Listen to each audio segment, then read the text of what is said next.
Okay. Now, for the film procedure, is that the film AD, sorry, the first AD, is usually the one who's responsible for all safety on set. I don't mean that the first AD is responsible for, particular procedures or coming up with procedures, anything like that. But it's almost like, the buck stops at the first AD's desk, right? So if the first AD notices something unsafe going on, the first AD is responsible for speaking up first and foremost. If someone has a complaint, and it comes to the first AD, they're responsible for handling that complaint, taking it seriously, and doing whatever they have to do from there. So the first AD is essentially the safety officer on set. And AD stands for assistant director, for people who don't know. And I've read a lot of blogs of master armorers to understand what the procedures on set, and it seems pretty similar. It seems as though there are union rules, and then there are rules specific to the particular armorer who might be working on a set on top of the union rules. So they vary very slightly, but it's essentially the same thing. So basically, first, everyone gets a daily call sheet telling them whether there will be weapons on set. So everyone's aware whether today is a weapons day or not. Second, there's a daily meeting with the first AD and the armorers about safety stuff. So whether, whatever concerns there may be, or like reviewing procedure or things like that. Every morning, the first AD meets with the master armorer and his or her lackeys, and they go over what types of weapons they'll be using, if they'll be using blanks, etc., etc. I have a question real quick. Yes. Is this are you explaining what the standard is, or what happened, or both? This is the standard, not what happened. Okay. This is the standard. The fourth thing is that during setup and rehearsal, only fingers or rubber replicas are used as placeholders. So there's no practicing with the firearm, and I'll explain how that works later. You don't mess around. The armor doesn't just say, I want to practice, and give you the gun with blanks in it. That's not going to happen. Instead, they give you a rubber gun or some stand-in instead. Eye and ear protection is handed out liberally to anyone who needs it or wants it. When setup is finished, actors return to set and do a rehearsal with the rubber guns. And when they're ready to film, the armorer comes on set, presents the weapon for inspection. The actors, first assistant director, camera operation, dolly teams, boom op, and also union shop stewards and anyone else in the room are given an opportunity to inspect. So if you say, I want to make sure, you're supposed to be given that opportunity to look at the weapon to make sure its status is correctly reported. From what I can understand, though, it's typically the master armorer will take a look at will load the weapon right before handing it with blanks if it's blanks. Check the weapon to see that's functioning properly. Sometimes that means actually firing off a round. Checking the barrel to make sure that there's nothing inside. Checking literally anything that can go wrong. Presenting it to the first AD. Now, presenting it does not mean giving it to the first AD. Presenting it means showing it to the first AD. So you take the firearm, again, nothing is ever pointing at a human being, so usually carrying it something like this, pointed at the ground. You carry it to the first AD with it being open, and the first AD actually looks at it, and says, clear, and then you repeat back, clear, then you go over to the actor, and what you do with the actor is that you do the same exact thing. You have it open, you're not allowed to hand it to the actor until the actor says, clear. Gives you a confirmation that they also see that the weapon is clear. So you present to the actor looks at it and says, clear, and then they grab the firearm, and then at that point, they are not allowed to actually load it. They're not allowed to close it if it's like a swing-out revolver, which this is not, or they're not allowed to put the magazine in if it's a magazine-fed thing, until the first AD recognizes that everyone is ready and says, weapons hot, at which point you are allowed to load. When you're finished loading, people say fire in the hole multiple times as the camera starts rolling so that people understand this is going off, right? Now, when the take is finished, everyone stays put, no one moves. Armorer takes the gun and clears it. And if they're going to go again, the armorer is going to reload the gun and repeat the entire process. And this happens every single time. So a few quotes from some experienced master armsmen. Each time a gun is handed to a performer, the armorer must open the weapon's breech and present it to the performer with verbal confirmation, such as the weapon is clear. When the performer is satisfied that the gun is not loaded, they should audibly confirm clear. If it's not supposed to be loaded, right? They're talking in that context. When it is returned to the armorer following the take, the same clear verbal confirmation is required. The weapon is loaded at the express instruction of the first AD, meaning you can't even load the weapon, like I said. And after cut is called, the performer returns the gun to the armorer, who will open the breech and verbally confirm to the first AD that the gun is clear and safe. Only blank or inert ammunition is brought to set and must be controlled at all times by the armorer, which is referred to as the chain of custody, right? So you're not supposed to let anyone else, if you're the armorer, handle any of these things. Just imagine it from a nefarious perspective, right? Someone could load an actual, it's easy to buy a bullet, right? Anyone can bring a bullet to set, and load it in, and if they're trying to do something bad, right? So you are the only one who's supposed to be touching, you and your assistants are the only people who are supposed to be touching these things at all. Like I said, when you show people, you're not even giving it to them. You're literally just presenting it to them. And when you give it to the actor, you're not even letting them touch it until they verbally confirm that everything is safe.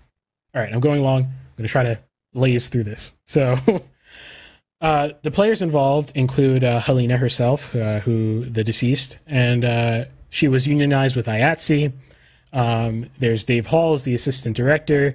Some interesting things about Dave Halls is that in 2019, there were complaints about him not following safety protocols on other sets, including a time he was literally fired, from a movie called Freedom's Path for unintended discharge of a firearm, particularly. And what's his role? Assistant director, right? So he's like the so head he's safety. the guy in charge of this. Yes, exactly. Okay. I'm not sure if he discharged the weapon. I assume not. I assume someone else unintendedly discharged the weapon, but he's the safety person, and he took the fall for it. That's how serious these things are, right? Maybe some protocol wasn't being enforced, right? The director's name is Joel Souza, who's actually shot as well, because the round went through the DP and into the director, but he is alive.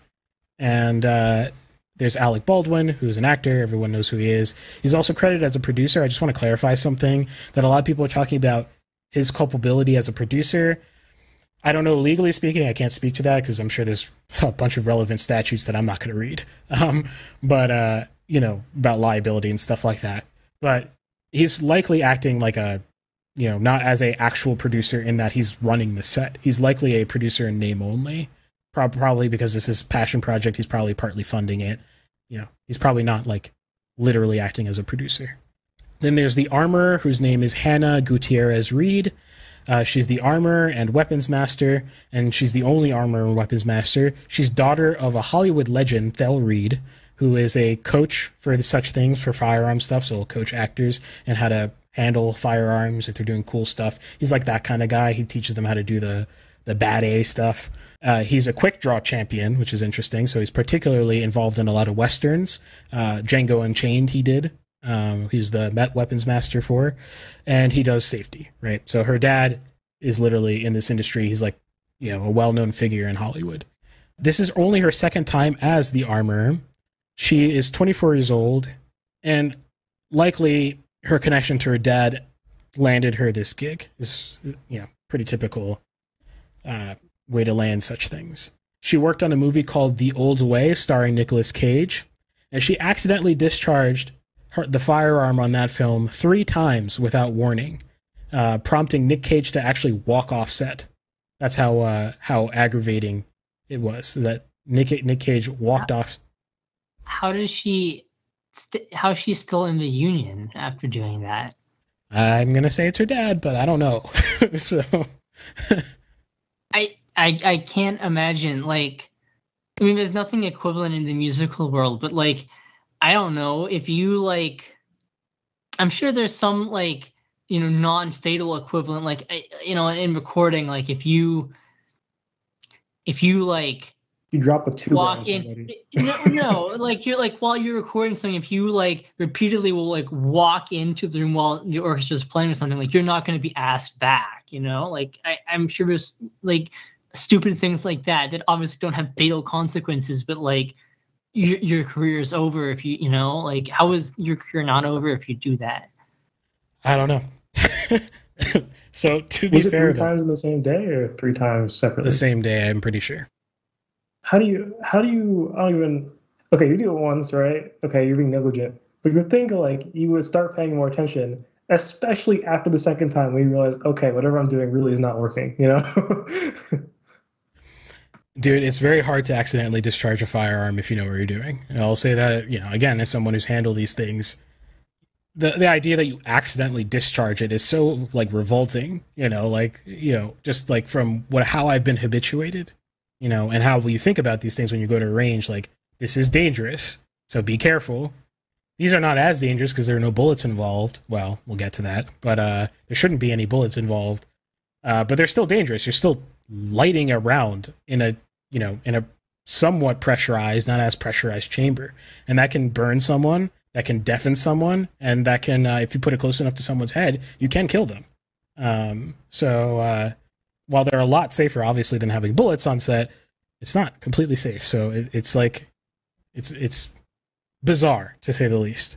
But here, I'll give her a bone. So the prop master on that movie said that she was actually professional and did a good job, as well as her coworker from this particular production so I put that in because I want to be fair to her. And mention what people have said about her. Now, I don't think these particular people are qualified to say whether or not she does a good job. A prop master is not trained in this, so you know, I don't see what that's worth. But she reportedly told a crew member, and this is again a witness saying this, not me saying that, that she was unsure of her ability to handle the safety of these weapons well due to lack of experience. And if I were to use some conjecture, I would say that it's probably because the particular types of weapons they were using were older weapons, and she might be used to handling modern firearms. These are very particular things. Things don't work this way anymore with these weapons. Again, like, isn't that a red flag? I mean, I'm just trying to imagine, like, as a musician, again, with, like, less deadly, you know, not deadly at all consequences, but, like, I don't know, if you try to hire some musician, you know, to play like some, you know, non-standard, like play some, I don't know, some like South American bamboo flute or something, and they say, I don't think I've only picked this thing up like once in my life, I'm not sure I can do it, then you're not gonna hire them, right? Like, I don't know. We'll get to it. Now about the miscellaneous crew. They were all unionized, so this was a unionized production. They had negotiated hotel agreements where they would be staying nearby set. They were 3 weeks out of pay, so the production had failed to give them their checks for 3 weeks.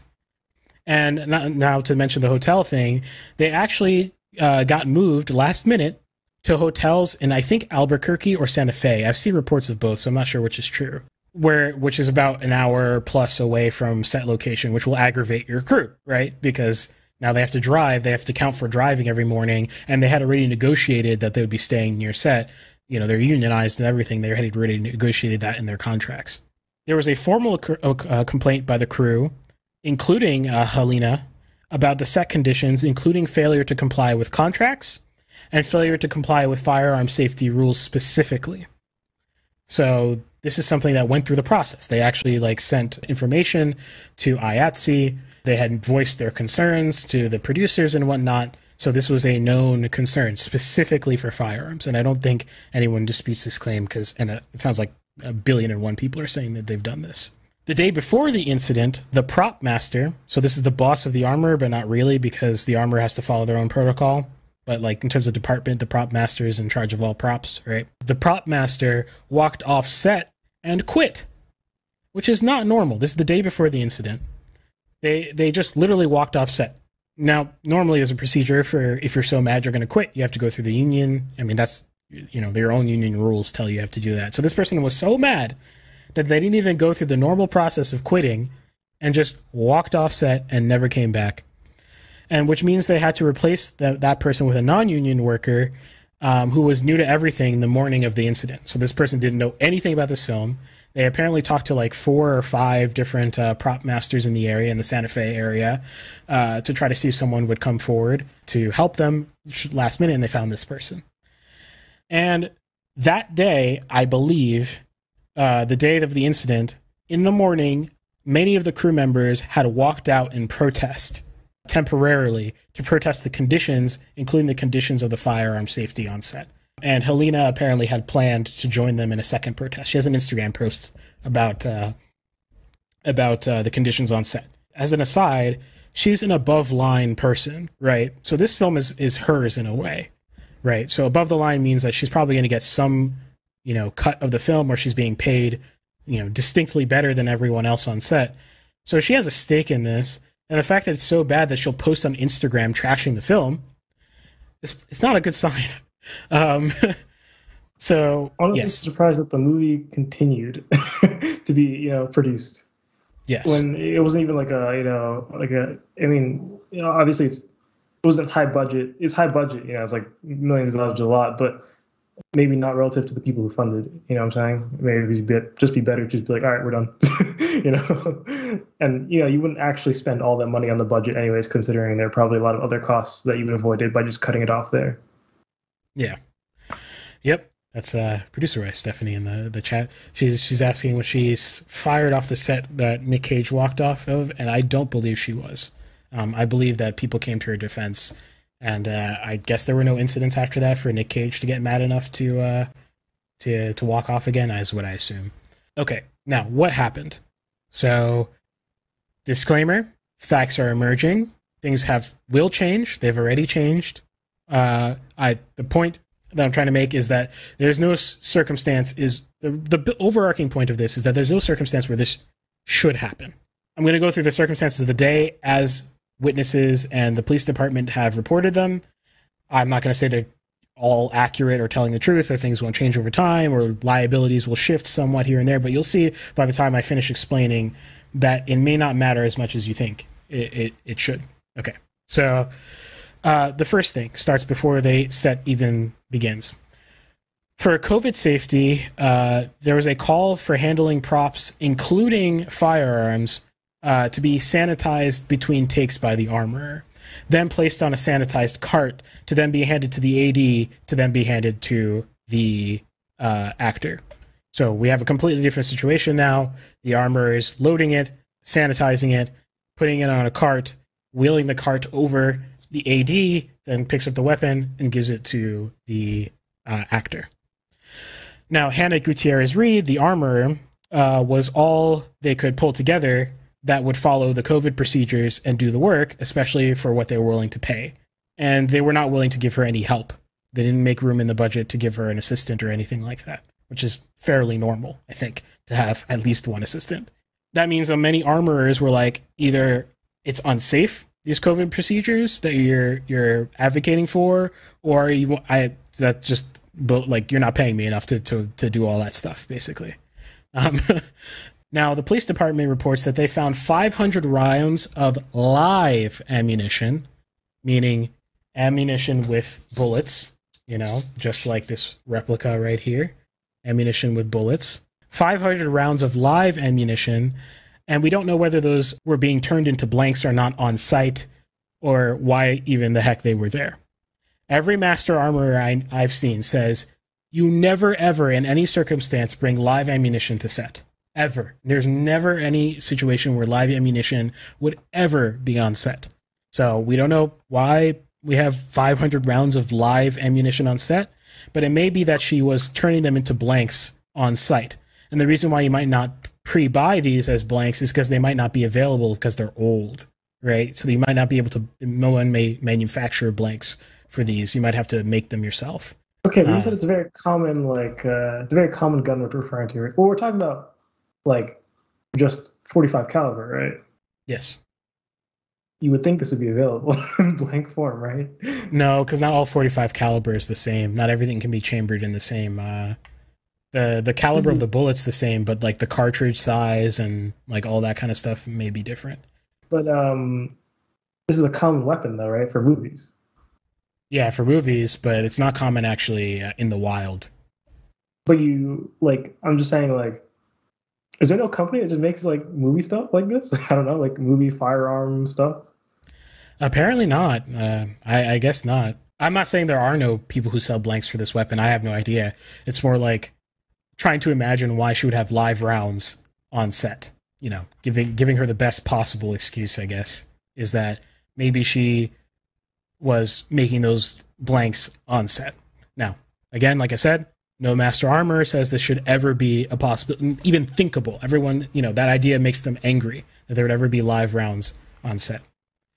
Now, that morning, the crew had walked off, like I said, in protest for some unknown period of time, and then they came back.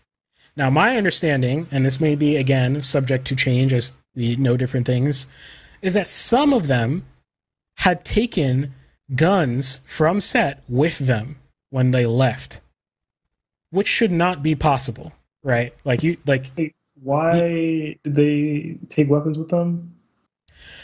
I tell you, this is the most bizarre. Like, I just can't even understand it. Like, wait, I'm confused. They just wait. This is the protest, right? Yes. And they decided, let me just grab a gun real quick. Yes. Leave. What specifically, like, what guns safety measures that were not being followed were they specifically like upset about? Yeah, apparently the gun had gone off unintendedly, or sorry, without announcement is how they phrase it, which you're supposed to say, fire in the hole even if you're testing, right?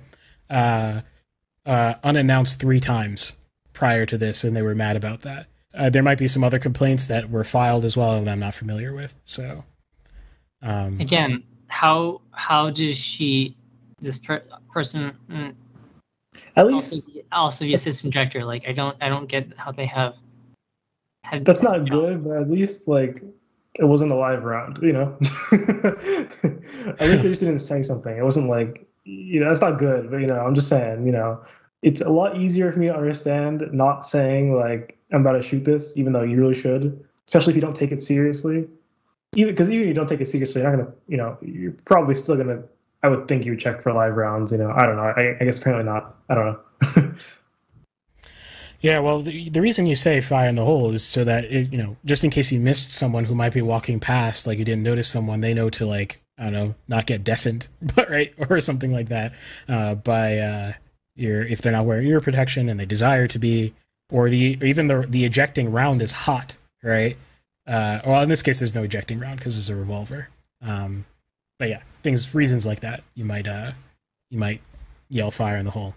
So I think it's unexcusable either way. She should not be doing that. And they should not have taken the guns off set. And it should not have been possible for them to take the guns off set because they should be locked away if she's not attending them. Either that or on her person, which is what every master armorer says, is that it's either on their person, maintaining chain of custody, or they're locked away, maintaining chain of custody, right? Because again, someone could nefariously tamper with these things. You have no idea what might happen when your back is turned. So they took these guns away. Now, here's even worse. Some of the crew started shooting this exact gun that ends up killing Halyna with live rounds in the middle of the desert at cans for fun.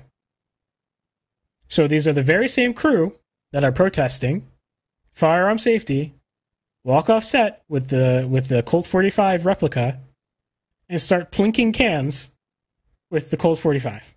With live rounds. So where did they get the live rounds from? Was it from the stash of live rounds that were found? I guess she doesn't take care of her ammunition either. I guess that's also not what's not happening. If you're in the crew, right?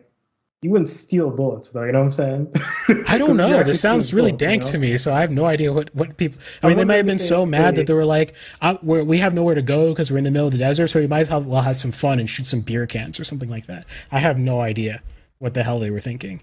You know, they might have been shooting it as well in between takes. I've heard a few people say, I'm not sure which things are true, but it seems pretty clear that they were shooting them with live rounds for fun at certain points. Again, one of those was the gun that ends up killing Halyna. Hannah, the armor, is seen and heard shooting the test rounds, unknown if they're blanks or not, but I'm going to assume they are because that makes sense. I'm giving her the benefit of the doubt, during lunch. So she's probably testing the firearms is what I assume during lunch. So she's firing them off. Everyone knows she is because it's loud. And so she's doing her tests. So at least by lunchtime, she had been shooting the weapon, is all that establishes. So then they set up for their shot, and while shooting, the sun moves. So here's a set safety thing. You're not, like we said earlier, you're not supposed to have the gun if you're not ready to use it in the actual take. Well, everyone's not ready. But it sounds like in that 21-day schedule, they were rushing their shots, shot to shot, which means they were rushing their safety, which is not what it should mean, but unfortunately it seems like that's what they were doing. So the sun moves from one shot to another and creates an ugly shadow, which is very common when you're shooting out, in the wild. So they need to move the camera over a little bit to eliminate the shadow. So the DP and the director are working on moving the camera and setting everything up. Now, Alec Baldwin asks for a gun. Unclear whether he asks for what he asked for. I have no idea what he asked for, but he asks for something so that he can practice, right? Hannah, the armorer, puts the real Colt 45, or rather the Pieta 45 remake, on the cart, a plastic 45, so remember we talked about many different kinds, on the cart, and a modded 45 on the cart, meaning that this is a replica that's non-functional on the cart, as per their COVID protocol, right? Then Dave Halls, the AD, as per their COVID protocol, takes the weapon off the cart and hands it to Alec Baldwin, declaring the gun cold. Now, this is according to the testimony of Alec Baldwin. He's been saying this ever since things happened, as well as, I think, one or two other witnesses. Alec Baldwin is very close to the crew and starts practicing his cross-draw and blocking. Cross-drawing is hard, so I can understand why he'd want to practice, like cross-drawing? It's like drawing across the waist. I'm not saying cross-drawing specifically is hard. I mean quick drawing is hard, right? Like, gotcha. Acting like a Westerner, doing your quick draw and doing it correctly is hard. You can watch many outtakes from many films of them dropping the gun, accidentally, things like that, when they're trying to do their, fancy draw.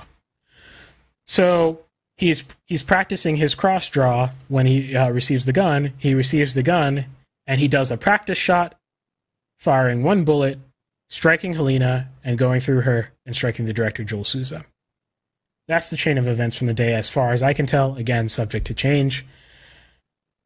So, you want to tell me how many violations there were of firearm safety that happened here? Yeah, I saw where this was going. All right, like obviously, it's obviously the weird stuff with the crew using it for live ammunition, but I could tell when you said she put 3 guns on a tray. I was like, all right, well, two of these don't actually work, and one of these does. I wonder which one he used. Yep, and the thing is, if any singular step was followed, it wouldn't have happened. You only needed one of the safety steps, practically, to function. And I should have counted them, but there might be a solid 12, a dozen safety steps that were violated that would have prevented this from happening. I think the most prominent that sticks with me is the presence of live ammunition, which is so extraordinarily unthinkable to me that I just don't understand it. You don't use live ammunitions on sets ever. Hurts my gut. And as someone who's handled a firearm, the other thing that really bothers me is the lack of verification that something is clear. This is muscle memory to me, and I've only been to the range a few times. It's such muscle memory because you understand what you're doing, right? You're not even pointing it at people. Right. Why was he drawing in the direction of a person without having, I don't know, just believing? So he believed what the dude said, but he didn't actually see him ever look at it, ever. Because if he did look at it, he would know. And also what's his name? David Hall? Is that what his name is? Yeah. He just took one off the tray and guessed? What happened? Everything wrong happened. I don't know what this COVID protocol is, but there's no situation where the chain of custody should have been broken with anyone. A firearm is not a firearm can be more dangerous than COVID if you fire it unintendedly, or there's a live round in it, or if there's even a blank in it and someone's fooling around and shoots someone, right? It's not a joke. I don't understand what the heck here, I'll go through it. So the legal exposure and everything that went wrong goes as follows in the order of handling and violating protocol. So first, the producers, not Baldwin per se, but maybe Baldwin as well, I have no idea, put COVID safety above gun safety. Doesn't make any sense. Second, they did not institute a no live round policy, which is a no-brainer. Third, they may not have provided... Or they did, but it wasn't followed, right? It's also possible that they said no live rounds, but someone just brought live rounds anyways. Now, she's not an idiot, right? And her dad apparently has been training her since she was 18. So, I presume that she understood the danger of bringing live rounds to set, but I presume that the circumstances of shooting made her feel like she had to do it this way. That's my benefit of the doubt, was that there was no... I'll say. The thing what I see everyone say is, even if you're making the blanks on yourself, it's done off-site and often by a third party.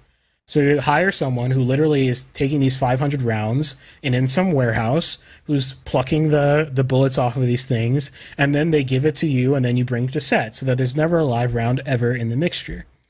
And clearly they did not have that policy. That's up to the producers to do, right? She can't hire someone to do it offset for her or give herself time to do that offset if they don't provide her that time, which I'm not saying that exonerates her at all.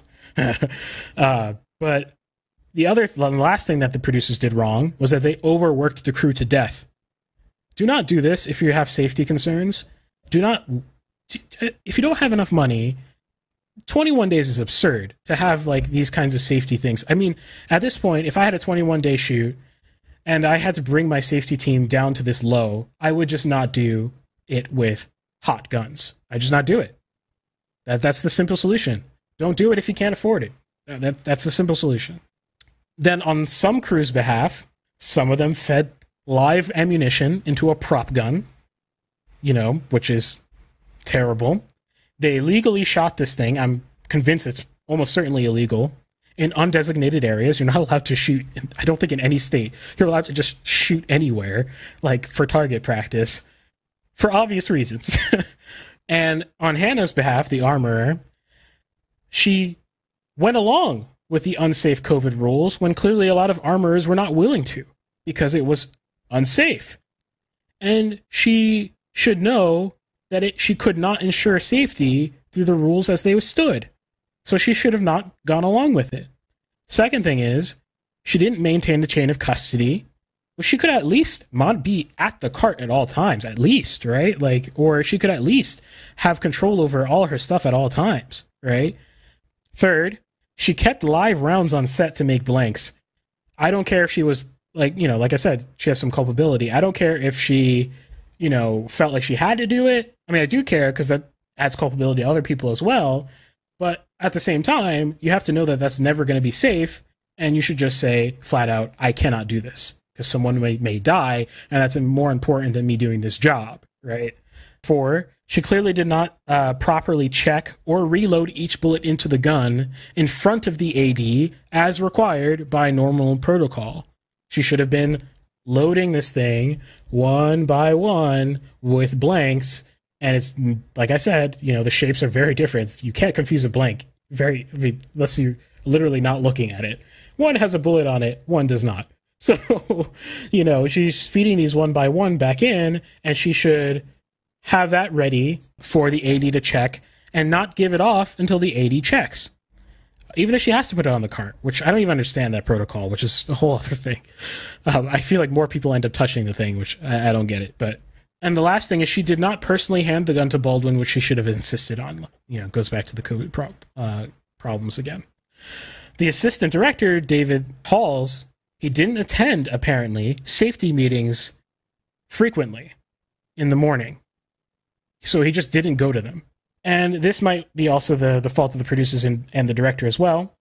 But he did not follow the union rules about firearms between takes and ballistic safety. If you're going to be shooting anywhere near the camera, either you literally operate the camera remotely, which is extraordinarily easy, by the way. If I can do it, they can do it. I can operate my camera without being literally right next to it. I can hit the record button and move away. Like, or if they need to move the camera in some way, if they're on a dolly system, there are remote dolly, like you can remote control a dolly system. That's not new technology. So there's no reason that she had to be there. Any of them had to be there while they were switching stuff, or even while they were shooting, which is apparently the presumption is that by all means, you remove anyone from the line of fire, even if you're using blanks, right? But even then, you remove everyone. And then you provide barriers, according to union rules, like sandbags and ballistic shields for anyone else who might even be facing the direction at all, who might have to be in that direction at all. These are union rules. And remember, this is a unionized set. The third thing the assistant director did wrong was that he did not personally verify the gun was cold. Blanks versus live rounds don't matter, which is what everyone is making a big deal about.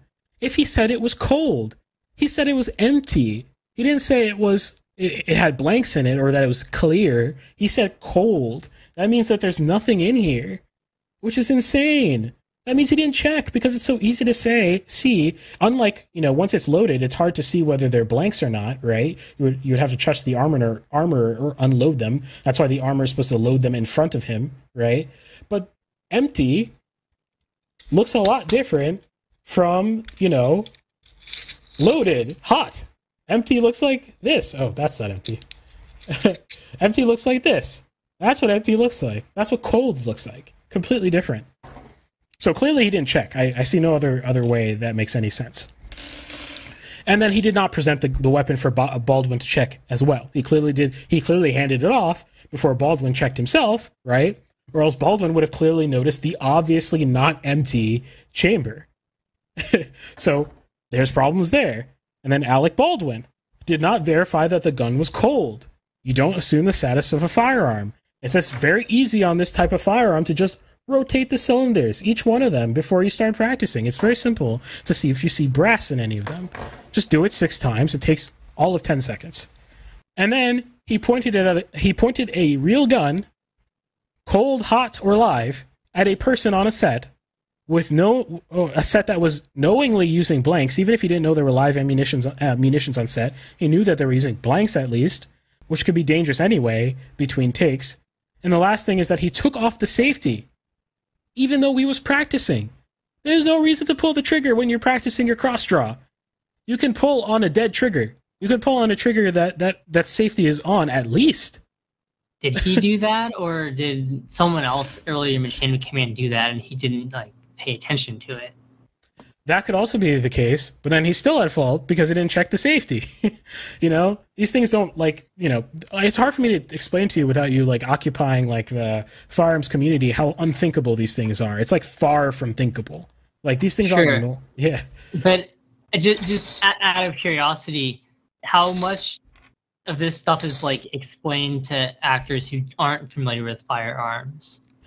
Well, in his particular case, is extremely familiar. I remember I can't remember which position, it might have been a producer or something, remarking that one of the reasons they really trusted him, I think it might have been a crew member, was one of the reasons they presumed to trust him is he had extensive experience doing such things with blanks. So he's been trained. You're not allowed to do these things. You're not allowed to touch a gun that can fire until you're trained, usually at least. Generally, though, who's responsible? I'm assuming most actors, don't. Well, unless you you've done a lot of such films, but do you who's responsible for training the actor in gun safety before they start using? The armorer is. Yep, you're supposed to spend, and apparently this armorer did spent time with the actor at the range. So you go to a controlled environment and you verify, even if they're experienced, that their safety is good, their safety protocol is good, that they do things naturally. I don't know what happened in this case. I can imagine she's 24, she's new to everything. She's not going to tell Alec Baldwin what to do. If he's done this 1,000,001 times, you can imagine the dynamic might be bad for verifying safety in this particular kind of case. Alec Baldwin's I've shot literally maybe 50,000 of these rounds, not exaggerating, that might be the case. And I've never had a problem. So, this is a formality for me, Did you see Steph's last message? I don't know if you responded to that. Yeah, she said he should have been using a rubber one to practice his blocking. if you're giving a rubber gun, would you still say cold, or would you just say it's rubber? I think, I'm not actually sure what the term you would use is. I would probably say cold, and then it would become very obvious once you hold it that it's not a real gun, because it's a rubber gun. Oh, that's the other thing, by the way. A loaded firearm feels very different weight-wise. This sounds kind of like you have to be an expert to know this, but you don't. Like, I remember the first time I loaded...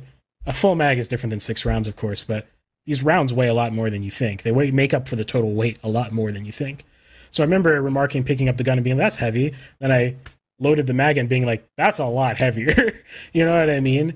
So it's kind of bizarre that he didn't instinctually feel, because I remember, picking up from the table at the range, I would know, pretty quickly that I've got a magazine in there, just from the weight, just from human intuition, So I think that's also bizarre. And also, like, this is actually, like I said, this is extremely commonplace. So many actors are trained in this, extraordinarily commonplace. If you ever shot a gun in a movie, there's a high likelihood you would have been trained beyond a certain budget, of course. So that's what happened. I don't want to cause no problems. I just want to live my life, but I keep on hearing about nonsense. Me and my dons ain't mobsters, but you know when you see imposters, we know how to read them faces, same way you know how to read them comments. If you want to talk, let's talk, but around here, make sure you're walking, your talk is constant.